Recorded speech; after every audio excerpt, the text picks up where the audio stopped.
જય માતાજી મિત્રો, સ્વાગત છે તમારું ફરિયાદના નવા વિડીયોમાં।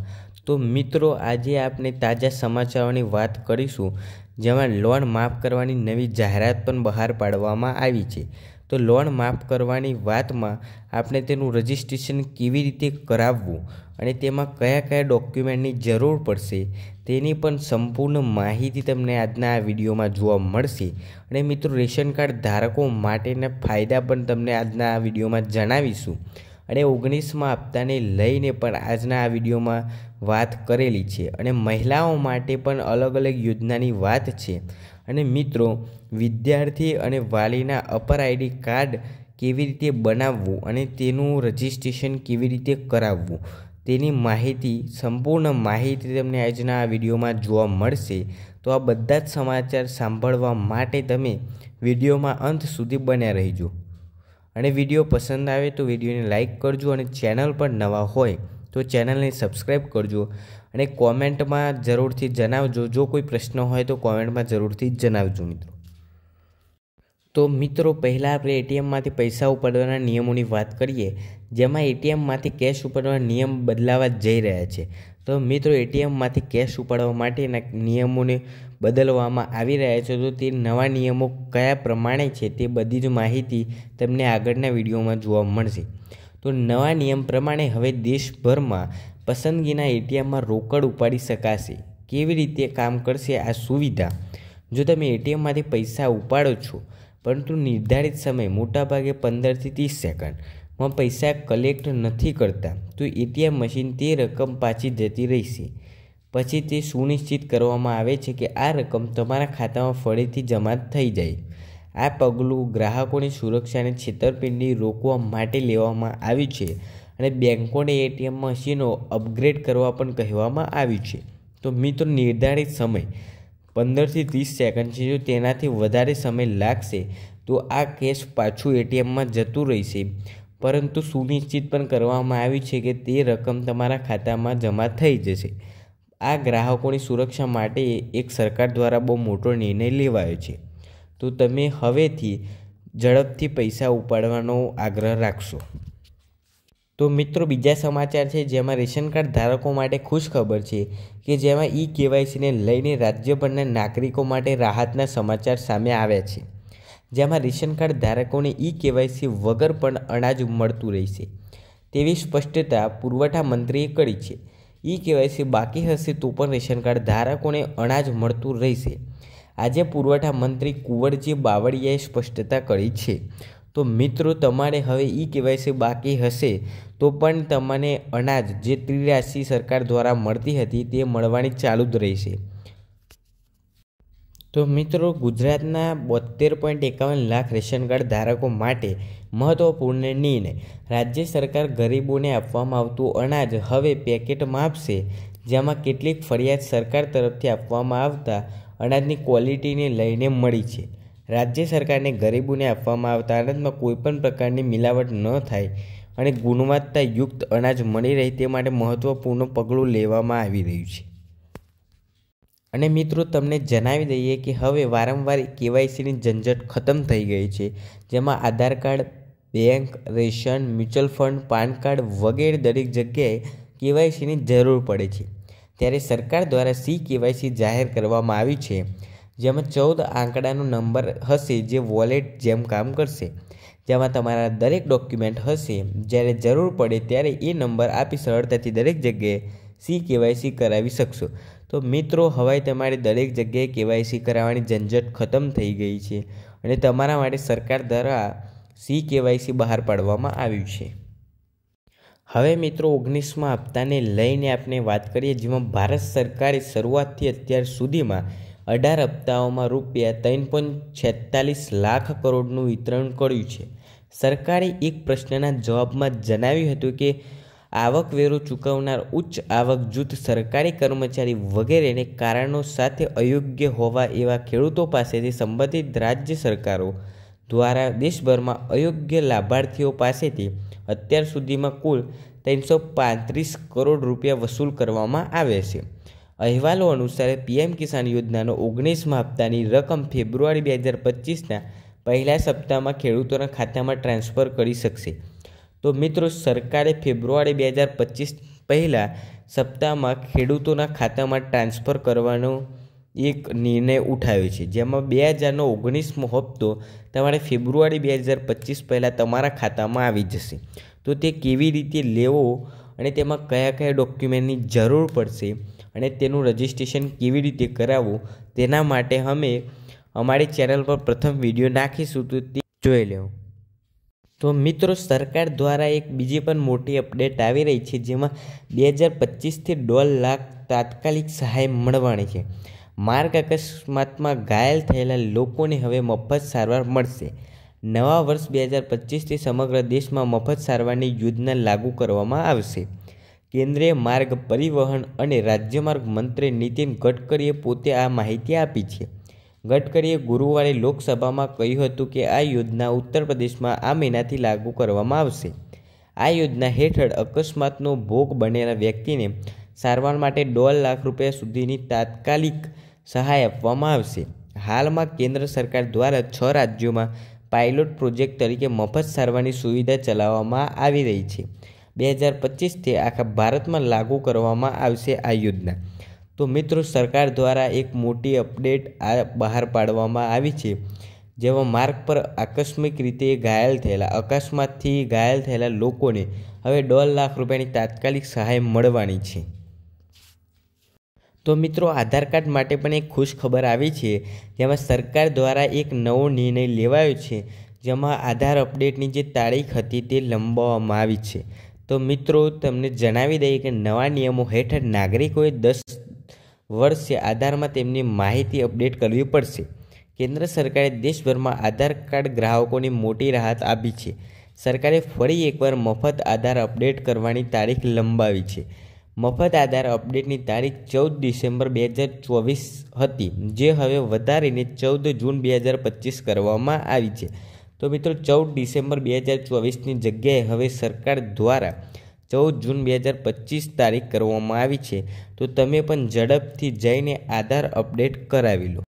તો મિત્રો, હવે વિદ્યાર્થીઓનું અપર આઈડી કાર્ડ વિશે આપણે વાત કરીએ, જેમાં કેન્દ્ર સરકાર દ્વારા one nation one student ID card કરવા અપર આઈડીનું ગતકડું કઢાવ્યું છે, જેમાં શિક્ષકો એટલે કે અપર આઈડી બનાવવાની કામગીરી સોંપાઈ છે. પરંતુ અપર આઈડી જનરેટ કરવામાં મુશ્કેલીઓ પડી રહી છે, જેમાં આધાર કાર્ડમાં એક અક્ષરની ભૂલ હોય તો અપર આઈડી જનરેટ થતું નથી. અને મિત્રો, વાલી બાળકોના આધાર કાર્ડમાં સુધારો કરાવે તો પણ અપડેટ થવા વાર લાગે છે. વિદ્યાર્થીઓના KYC બાદ હવે આધાર કાર્ડ પણ સરકાર દ્વારા ફરજિયાત કરવામાં આવ્યું છે. એક સમસ્યામાંથી અને લાઇનમાં ઊભા રહેવાથી નવરા નહીં થયેલા છાત્રો વાલીઓને વધુ એક લાઇનમાં ઊભા રહેવા મજબૂર બનવું પડ્યું છે. અપર આઈડી કાર્ડ માટે આધાર કાર્ડ જરૂરી છે. તો મિત્રો, સરકાર દ્વારા લાયસન્સ માટે પણ નિર્ણય લેવાયો છે, જેમાં લાયસન્સ 4 વર્ષ માટે રદ્દનીય. ખાનગી ડ્રાઇવિંગ લાયસન્સ 20 વર્ષ માટે અથવા 40 વર્ષની ઉંમર સુધી પહોંચ્યો હોય ત્યાં સુધી માન્ય છે. જે વહેલું હોય તે પછી તમારે તમારું લાયસન્સ 10 વર્ષ અને ત્યારબાદ 5 વર્ષ માટે રિન્યૂ કરવું પડશે. તો મિત્રો, હવે મહિલાઓ માટે જે 3 મોટી જાહેરાતો બહાર પાડવામાં આવી હતી તેના વિશે આપણે વાત કરીએ, જેમાં પહેલી છે કે જે વર્ષ 2024માં જાહેર થયેલ બીમા સખી યોજના. આ યોજના 18થી 70 વર્ષની વચ્ચેની 10મી પાસ મહિલાઓ માટે છે. બીમા સખી યોજના હેઠળ મહિલા એજન્ટને પ્રથમ વર્ષે 7,000 રૂપિયા પ્રતિ માસ અને બીજા વર્ષે 6,000 રૂપિયા પ્રતિ મહિને અને ત્રીજા વર્ષે 5,000 રૂપિયા પ્રતિ માસનું ટ્રેનિંગ વેતન મળશે. તો મિત્રો, બીજી વાત કરીએ તો જેમાં મુખ્યમંત્રી મહિલા સન્માન યોજના. આ યોજના આ વર્ષે દિલ્હી સરકાર દ્વારા શરૂ કરવામાં આવી છે. અગાઉ દિલ્હી સરકારે આ યોજના હેઠળ મહિલાઓને દર મહિને 1,000 રૂપિયા આપવાનું કહ્યું હતું. હવે આ રકમ વધારીને 2,100 રૂપિયા કરવામાં આવી છે. જોકે દિલ્હીની ચૂંટણી બાદ મહિલાઓને આ યોજનાનો લાભ મળશે. તો મિત્રો, મહિલાઓ માટે 2024માં જાહેર યોજના, જેમાં ત્રીજી યોજના છે સુભદ્રા યોજના. મહિલાઓને 10,000 રૂપિયા. વડાપ્રધાન મોદીના જન્મદિવસ નિમિત્તે કર્ણાટક સરકારે સુભદ્રા યોજના શરૂ કરી હતી. આ યોજના હેઠળ રાજ્યની મહિલાઓને એક વર્ષમાં 2 હપ્તા રૂપમાં 10,000 રૂપિયાની આર્થિક સહાય આપવામાં આવે છે. 21થી 60 વર્ષની મહિલાઓ આ યોજનાનો લાભ લઈ શકે છે. રાજ્ય સરકાર આર્થિક રીતે નબળા મહિલાઓને યોજનાનો લાભ આપી રહી છે. તો મિત્રો, ખેડૂતો માટે બહુ મોટી ખુશખબર છે, જેમાં ખેડૂતોને 2 લાખની સહાય મળવાની છે. તો મિત્રો, રિઝર્વ બેંકના ગવર્નર શક્તિકાંત દાસે ધિરાણ નીતિના નિર્ણયો જાહેર કરતી વખતે ખેડૂતો માટે લોનના નિયમો સરળ કરી દીધા છે. તેમના વિના કોઈ ગેરંટીએ કૃષિ લોનની મર્યાદા વધારીને ₹2 લાખ કરી દીધી છે. એ પહેલાં એ મર્યાદા 1.6 લાખ હતી. ભારતીય રિઝર્વ બેંકના ગવર્નર તેમની છેલ્લી નાણાકીય નીતિમાં ખેડૂતોને મોટી રાહત આપી છે. તો મિત્રો, લાયસન્સ માટેનો જે નિયમ હતો તેને આપણે વિસ્તારપૂર્વક સમજીએ. તો તેમાં મોટર વાહન નિયમ હેઠળ ડ્રાઇવિંગ લાયસન્સ માટે કેટલાક નિયમો નક્કી કરવામાં આવ્યા છે. ભારતમાં આપવામાં આવતા ડ્રાઇવિંગ લાયસન્સની અવધિ 20 થી 40 વર્ષ સુધીની છે. પછી તેને એક નિશ્ચિત સમયગાળા પછી રિન્યૂ કરાવવું પડે છે. તમને જણાવી દઈએ કે ડ્રાઇવિંગ લાયસન્સ તેની સમય અવધિ પછી 1 મહિના સુધી માન્ય રહે છે. પરંતુ જો તમે તમારું ડ્રાઇવિંગ લાયસન્સ 1 વર્ષ સુધી રિન્યૂ નથી કરાવતા તો તમારું ડ્રાઇવિંગ લાયસન્સ રદ થઈ જાય છે. આ સ્થિતિમાં જો તમે તમારું ડ્રાઇવિંગ લાયસન્સ 4 વર્ષ સુધી રિન્યૂ કરાવ્યું નથી તો તમારે ફરીથી નવેસર લાયસન્સ મેળવવા જેટલી પ્રક્રિયા ફોલો કરવી પડશે. તો મિત્રો, હવે પેટ્રોલ ડીઝલના ભાવને લઈને વાત કરીએ તો તેમાં પેટ્રોલ ડીઝલના ભાવને લઈને ચિંતાજનક સમાચાર સામે આવી રહ્યા છે. મધ્ય પૂર્વમાં ચાલી રહેલી બબાલને લઈને કાચા તેલની કિંમતોમાં વધારો થવાની શક્યતા છે. યુદ્ધના માહોલની અસર કાચા તેલની કિંમતો પર પણ જોવા મળી રહી છે. તો આંતરરાષ્ટ્રીય બજારમાં 5 દિવસમાં ક્રૂડ ઓઇલ 6% એટલે કે 6% મોંઘું થઈ ગયું છે, જે છેલ્લા 3 મહિનામાં સૌથી વધુ છે. અને ક્રૂડ ઓઇલના ભાવમાં વધારાની સીધી અસર પેટ્રોલ અને ડીઝલના ભાવ પર પડી શકે છે. તો મિત્રો, પેટ્રોલ અને ડીઝલના ભાવ વધ્યા છે તેનાથી દરેક લોકો પરેશાન છે. પરંતુ જો તમે ઈચ્છો છો કે પેટ્રોલ અને ડીઝલના ભાવ ₹5 પ્રતિ લિટર સસ્તું ખરીદી શકો છો, પરંતુ આ લાભ મેળવવા માટે તમારે ઓછામાં ઓછું ₹1000નું ઈંધણ ભરવું પડશે. ઉપરાંત આ માટે તમારે ડિજિટલ પેમેન્ટ એટલે કે ડેબિટ કાર્ડ, ક્રેડિટ કાર્ડ અથવા UPI પેમેન્ટ કરવું પડશે. જો તમે ઈચ્છો તો તમે પેટીએમ કે મોબીક્વિક જેવી એપ્સમાં QR કોડની મદદથી પણ પેમેન્ટ કરી શકો છો. આ સ્કીમ માત્ર નાયરા પેટ્રોલ પંપ પર છે. અને મિત્રો, લોન માફના સમાચાર પણ સામે આવી રહ્યા છે, જેમાં જો કોઈ વ્યક્તિ સામાન્ય વ્યક્તિ બેંકમાં જઈને નાનો ધંધો કરવા માટે લોન માંગે તો તેના સિબિલ સ્કોર પર સવાલ ઉઠાવવામાં આવે છે અને તેને એટલા બધા પ્રકારના કાગળ અને દસ્તાવેજી પુરાવા એકઠા કરવાનું કહેવામાં આવે છે, જેથી તે હિંમત તૂટી જાય છે. તે વ્યક્તિ માઇક્રો ફાઇનાન્સ કંપનીઓની જાળમાં ફસાઈ જાય છે અને જે તેનો બિઝનેસ શરૂ કરવા માટે ઊંચા વ્યાજે સરળ લોન આપે છે. જેમાં મિત્રો, જે બેંકો બેરોજગાર પર થોડા ₹1000 કે થોડા લાખ રૂપિયા માટે દયા નથી બતાવતી તે ડિફોલ્ટરો પર સરળતાથી દયા બતાવી રહી છે, જેમને કરોડો રૂપિયાની લોન પચાવવી પડી છે. આ જ કારણસર મોટા અરબોપતિ પણ લોન ચૂકવી રહ્યા નથી. અનિલ અંબાણી અને જિંદાલને લઈને જેપી ગ્રુપ જેવા ઉદ્યોગપતિઓ આ કતારમાં સામેલ છે. સંસદમાં પૂછવામાં આવેલા પ્રશ્ન ભારત સરકારે આપેલા જવાબમાં આ વાત સામે આવી છે. છેલ્લા 10 વર્ષમાં બેંકોએ લગભગ 12 લાખ કરોડ રૂપિયાની લોન માફ કરી છે.